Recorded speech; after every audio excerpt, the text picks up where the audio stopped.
کاری ہو سکتی ہے، کوئی خان کے ساتھ شرافت سے پیش آئے ہوں گے یا تعظیم دی ہوگی.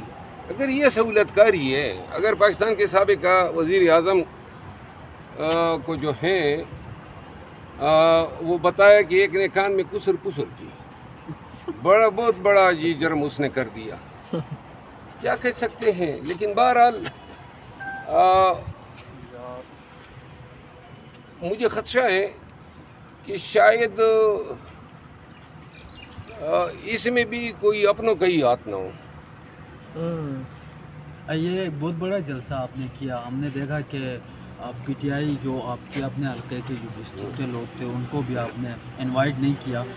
کیا اس لیے نہیں کیا کہ ثوابی جو جلسہ تھا اس میں آپ کو اگنور کیا گیا تھا، آپ کو انوائٹ نہیں کیا تھا؟ میں نے یہ جلسہ اس لیے کسی کو میں نے پاکستان تحریک انصاف سے عہدیداران کو میں نے انوائٹ نہیں کیا، M P As M N As کو انوائٹ نہیں کیا، کیونکہ میں نہیں چاہتا تھا کہ میری دعوت پہ اگر وہ آتے ہیں تو پارٹی میں ان کو کسی خفت کا سامنا کرنا پڑے، کوئی ان پہ تنقید کرے، تو میں کسی کو برڈن نہیں کرنا چاہتا تھا.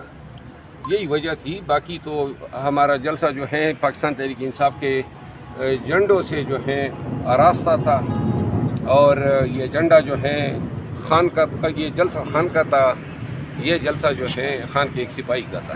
شیر اختر مروت صاحب یہ بتائیے گا کہ مریم نواز کی املاء کے اوپر بڑی تنقید کی جا رہی ہے، اسے اردو صحیح نہیں لکھنا آ رہا تھا، آپ کیا کہیں گے اس کو؟ وہی خان کی بات ہے کہ یہ جاننے کی بھی کوشش نہیں کرتے ہیں، سیکھنے کی بھی کوشش نہیں کرتے ہیں. بہرحال وہ میں نے بھی دیکھا ہے کہ جس انداز سے وہ لکھ رہی تھی، تو جو سفارشوں پہ میڈیکل کالجوں میں داخل ہوتے ہیں ان کا پھر یہی حال ہوتا ہے، اور جو ذیلی طریقے سے وزیر اعلیٰ بنتے ہیں تو پھر یہی ہو سکتا ہے. آپ پٹیالہ جیل جاتے رہے ہیں، گزشتہ روز ڈپٹی سپرنٹینڈنٹ کو اس لیے حراست میں لیا گیا کہ انہوں نے عمران خان کی سہولت کاری کی ہے. کیا ایسا کچھ ہو سکتا ہے کہ ڈپٹی سپرنٹینڈنٹ عمران خان کو کچھ فیسلٹیز دے رہے ہوں؟ کیا فیسلٹیز دے؟ دیکھیں فیسلٹیز تو جو خان صاحب کو اویلیبل ہیں وہ سب میں نے ہائی کورٹ کے ذریعے خان صاحب کے لیے حاصل کی ہے. جتنی ملاقاتیں ہو رہی ہیں، میں ابھی اڈیالہ جیل سے آ رہا ہوں اور میں چاہتا تھا کہ آج خان صاحب سے ملوں، لیکن جب میں وہاں پہنچا تو اس وقت ٹرائل ختم ہو گئے تھے. آج بڑی قلیل مدت کے لیے انہوں نے ہیئرنگ کی تو میں نہیں مل سکا ہوں، لیکن میں ابھی جب بھی یہ ٹرائل ہوں گے یا وکلاء کی ملاقات کا دن ہے تو میں انشاءاللہ خان صاحب سے ملوں گا. اور میں نے آج اس پہ ٹویٹ بھی کیا ہے. میں خان صاحب کو چاہوں گا، ریکویسٹ کروں گا کہ جو لوگ الزام لگا رہے ہیں ان کو میرے سامنے بٹھا دیں، کیا بات، تاکہ دودھ کا دودھ اور پانی کا پانی ہو. ثابت ہو جائے کہ خان کے کانوں میں زہر گھولنے کے پیچھے کیا محرکات ہیں. اور میں خان صاحب کے ساتھ جب ملوں گا، پہلے میں خان صاحب کو چونکہ ساری باتوں کا علم ہوتا تھا، وہاں پہ سارے لوگ بیٹھے ہوتے ہیں، تو میں نہیں چاہتا تھا کہ میں ان لوگوں کے کرتوت خان کے سامنے لے آؤں. لیکن اب جب میں جاؤں گا تو بلے باز سے لے کے یہ پرویز خٹک اور اسد عمر اور فواد چودھری اور ان تمام کو واپس لانے کی جو تازہ ترین کوششیں ہیں ان سب کو میں آگاہ کروں گا. یہ ان لوگوں کو واپس لا رہے ہیں جو اسٹیبلشمنٹ کی ماں پہ ہم سے گئے تھے، اور جنہوں نے خان کے خلاف جو ہیں ہردہ سرائیاں کی، پارٹی کے خلاف بیانات داغے، نازک لمحات میں خان کو چھوڑا، ڈچ کیا ہمیں، اور اب جو ہیں وہ ان کو واپس لا رہے ہیں. واپس کون لا رہا ہے پارٹی میں؟ یہ وہی جو ملوا رہے ہیں، وہی جو کرتا درتا بنے ہوئے ہیں. انشاءاللہ خان صاحب کو دیکھیں، اب تو کوئی رائے نہیں ہے. وہ جو ایک آدمی سے وہ جو بلے باز کا لایا جانا تھا نا، اس میں یہ نقوی صاحب بھی بڑے اہم کردار تھے. بلے باز کو لانے میں نقوی کا بھی بڑا کردار تھا. یہ پورا نام کیا تھا اس کا؟ نہیں وہ نقوی کیا نام ہے جس نے وہ میرا وہ جیلی نوٹیفکیشن، شمیم نقوی، فردوس شمیم نقوی. تو لہٰذا اب تو کچھ رہ نہیں گیا کہ جی ممبرشپ ٹرمینیٹ کرتے ہیں. اب میں کس کا لحاظ کروں گا؟ اچھا سر یہ میں بتائیے گا، خان کو بتاؤں گا اور خان کی دل آزاری ہوگی اگر تو اس لیے میں میڈیا سے یہ چیزیں چھپا رہا ہوں کہ میں خان کو کیا بتاؤں گا. لیکن جو بتاؤں گا وہ A to Z تمام بتاؤں گا. اچھا یہ بھی قیاس کیا جاتا ہے کہ جو بلے باز جب گرفتار ہوا تھا وہ اسلام آباد سے ایک عام شخصیت کے گھر سے گرفتار ہوا تھا. یہ واقعتاً بلے باز کو لایا گیا، اسٹیبلشمنٹ کی ایما پہ لایا گیا، بلے باز کو لا کے شیرانی صاحب کو مائنس کیا گیا، اور بلے باز کی سٹوری بالکل سیٹ تھی، اینڈ اس کو آگے لا کے الیکشن کے دن اس سے بیان دلوایا گیا کہ جی میں نے تو کسی کو ٹکٹ ہی نہیں دی ہے، تو پی ٹی آئی کو بے نشان کیا گیا۔ دوسری بات یہ ہے کہ پارٹی کے اندر بعض لوگ ابھی بھی ان کو خارش ہو رہی ہے، وہ شہباز گل بول رہا ہے کہ بھائی مروت صاحب تو پارٹی میں اس وقت نہیں تھے جب فیض ہو۔ بھائی گل صاحب ذرا تاریخ پڑھو، میرا باپ، میرا دادا، ورنہ لکی کا گزٹیئر اٹھا کے دیکھو ضلع بنو کا، وہ سیاست میں تھے اور پاکستان سے قبل میں تھے، اور میں پی ٹی آئی میں اس وقت سے تھا جب آپ امریکہ میں شاید کوئی کیا کر رہے ہوں گے۔ اچھا سر، تو سنیں محترمو، ذرا اپنی زبان کو تھوڑا سا آپ آرام دیں، ورنہ باتیں بتانے کے لیے ہمارے پاس بھی ہیں کہ جب ادھر تفتیش کے دوران جو ہوا اور جو بولا گیا، کبھی میں نے زبان کھول دی تو بہت مشکل میں لوگ پڑ جائیں گے، تو لہٰذا میرے حوالے سے اپنی زبان کو اور اپنی خارش کو تام کے رکھو۔ اچھا سر، یہ بتائیے گا کہ اب آپ سینئر سیاستدان ہیں، نواز شریف پچھلے کئی عرصے سے جو ہے اب خاموش دکھائی دیتے ہیں، کیا پک رہا ہے سیاست میں؟ نواز شریف صاحب میرے خیال میں اب اگلے جہان کی تیاری کے لیے عبادات میں مصروف ہیں، خدا سے گناہوں کی معافی مانگ رہے ہوں گے، دیکھیے اب اس کا کوئی مستقبل اس عمر میں تو نہیں ہے نا، جو ان کی عمر ہے اور جو اس نے سیاست کے ساتھ کر دیا، وہ انڈین ورڈ ہے نا بلاತ್ಕಾರ، تو یہ ووٹ کے ساتھ اور سیاست کے ساتھ، اور جو ہوا اس کی پارٹی کے تفیل، کہاں پہ اس کی پارٹی رہ گئی؟ 17 سیٹیں مل گئی 2024 کے الیکشن میں، عوامی احتجاج یونیورسٹی کے تابع نہیں ہوتا ہے، اور اب تو پانی سر سے اوپر چڑھ گیا ہے، 1 سال سے زیادہ خان کو ہو گیا ہے، مہنگائی کی شدت ہے، بدامنی ہے، بنگلہ دیش میں 4 لاکھ لوگ نکل کے دڑن تختہ کر دیتے ہیں، وہاں پہ تو نہ معاشی بدحالی تھی، نہ لوڈ شیڈنگ تھی، نہ ای پی پیز کا ڈرامہ تھا، نہ ای ایم ایف کا ڈرامہ تھا، پاکستان میں تو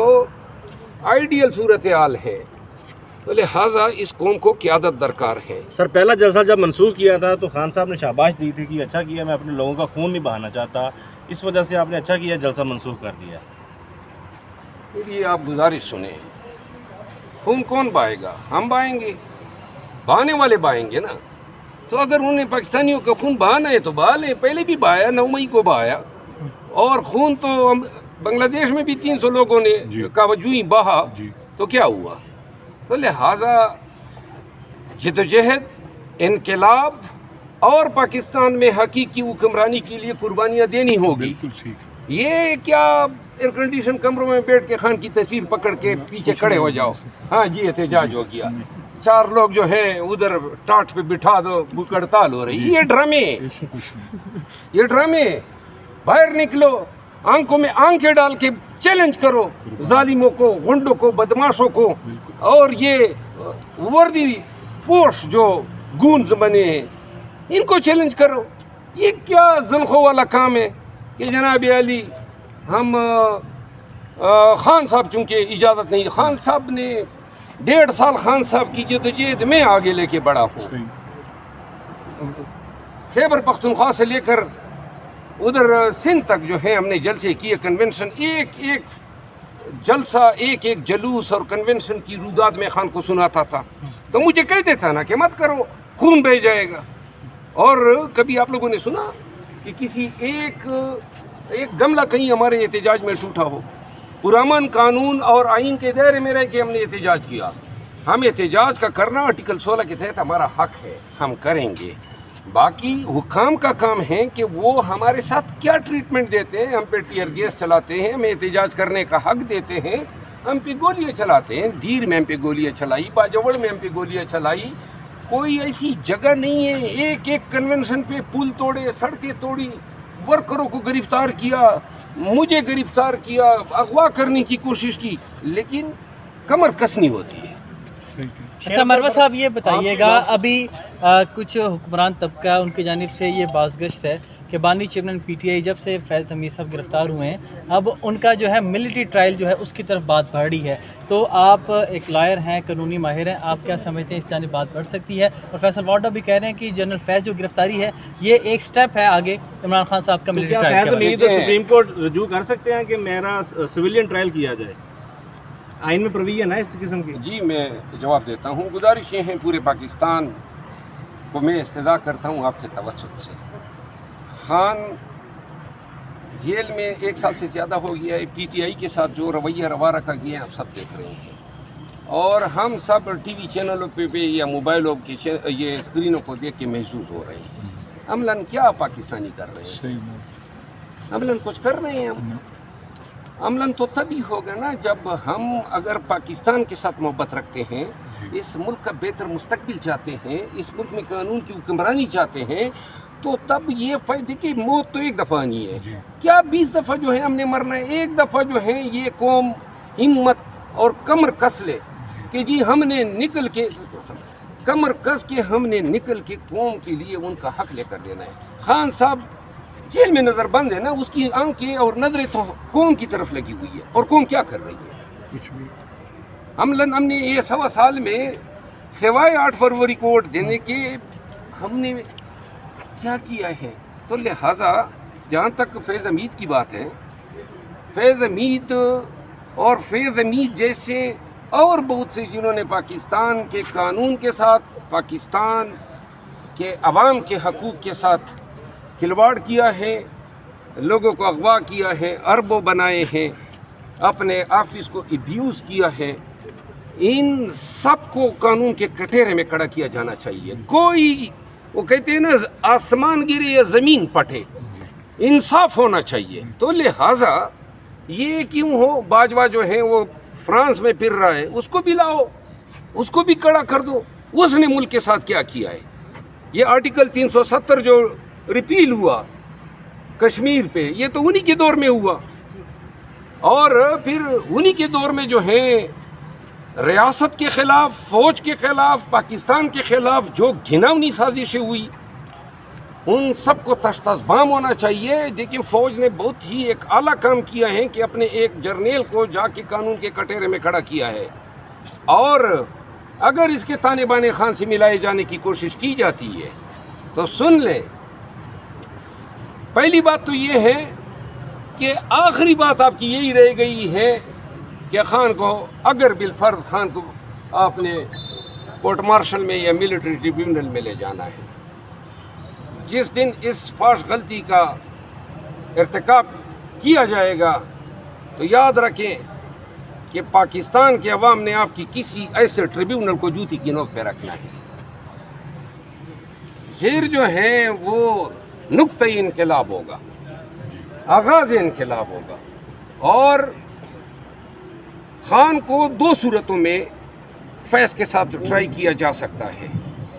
یا خان نے کوئی بغاوت کی ہو، یا خان نے کوئی جاسوسی کی ہو دشمن ملک کے خلاف، دشمن ملک کے لیے فیض کے ساتھ مل کے. یہ قانون یہ کہتا ہے. تو لہذا فیض پہ تو سپریم کورٹ کے آرڈر کے مطابق سوسائٹی کے مالک قبر معیز کو اغوا کیے جانے اور ان سے بتہ لینے اور اغوا برائے تاوان کا الزام ہے. خواجہ آصف نے یہی کہا ہے کہ فیض حمید 9 مئی کے ماسٹر مائنڈ تھے. جی 9 مئی کے ماسٹر مائنڈ یہ تمام لوگ ہیں جو 9 مئی کو حاکم تھے.